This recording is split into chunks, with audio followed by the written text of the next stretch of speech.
Welcome back to Grammar Fundamentals for the SAT. This is Chapter 2, Lesson 13. We've finished the parts of speech. Now we start assembling them into sentences.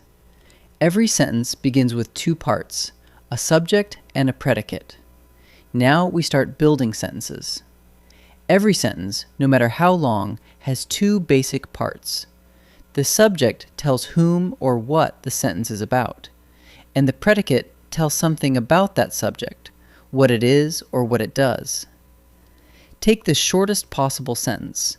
Hawks soar. Hawks is the subject, what it's about. Soar is the predicate, what they do. Put a subject together with a predicate and you've got a complete sentence. Inside every subject and predicate is a core.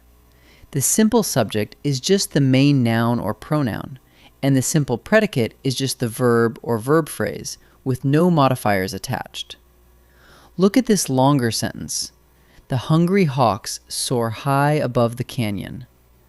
Strip away the extra words, and the simple subject is hawks, the main noun, while the simple predicate is soar, the verb. Everything else, the, hungry, high above the canyon, is just modifying. So to find the simple subject and predicate, strip away the modifiers and keep the core noun and verb. Now widen the lens. The complete subject is the simple subject plus all the words that modify it. And the complete predicate is the simple predicate plus everything that modifies it. In our sentence, the complete subject is the hungry hawks, that's hawks, plus the and hungry describing it. And the complete predicate is soar high above the canyon.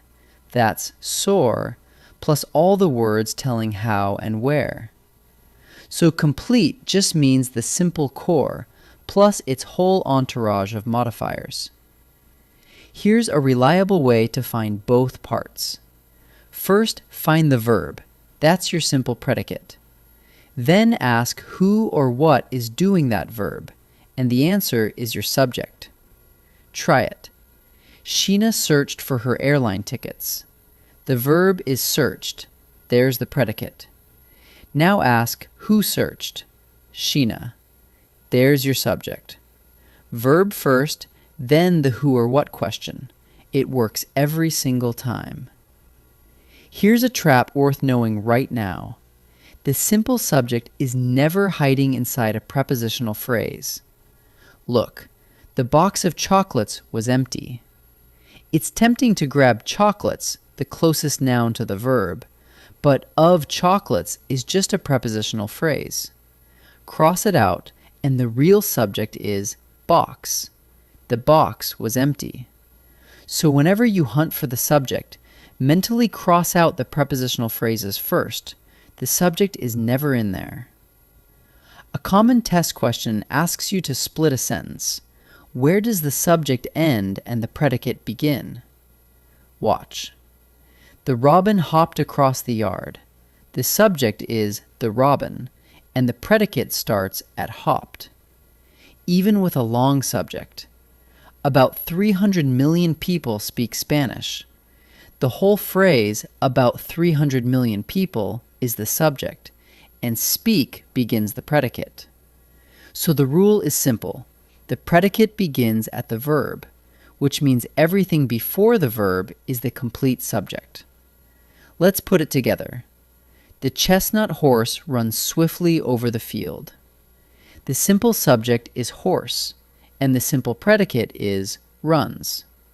The complete subject is the chestnut horse, the horse plus its describers, and the complete predicate is runs swiftly over the field, the verb plus all the words about how and where. Simple core, complete whole, subject and predicate, fully mapped. Let's practice.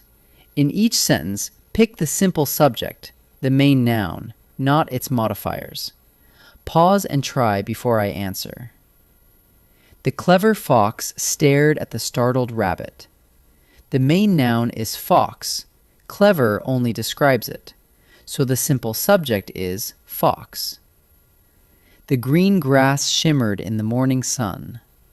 Strip the modifier green, and the main noun is grass, so the simple subject is grass.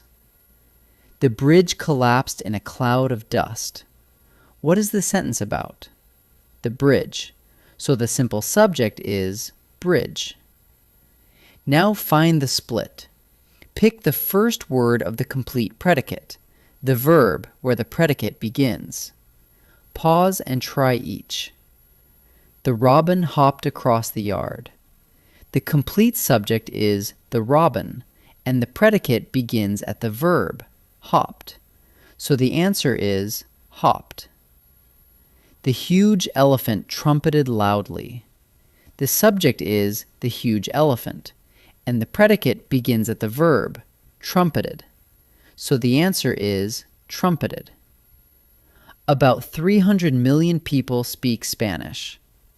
That whole long phrase, about 300 million people, is the subject, and the verb speak begins the predicate. So the answer is speak. Let's bring it together.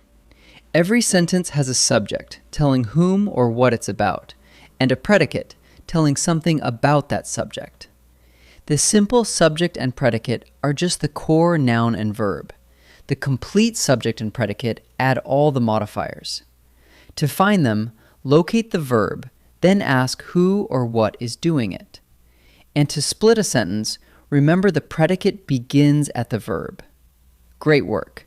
In Lesson 14, we'll see what happens when subjects and predicates double up, compound subjects and predicates.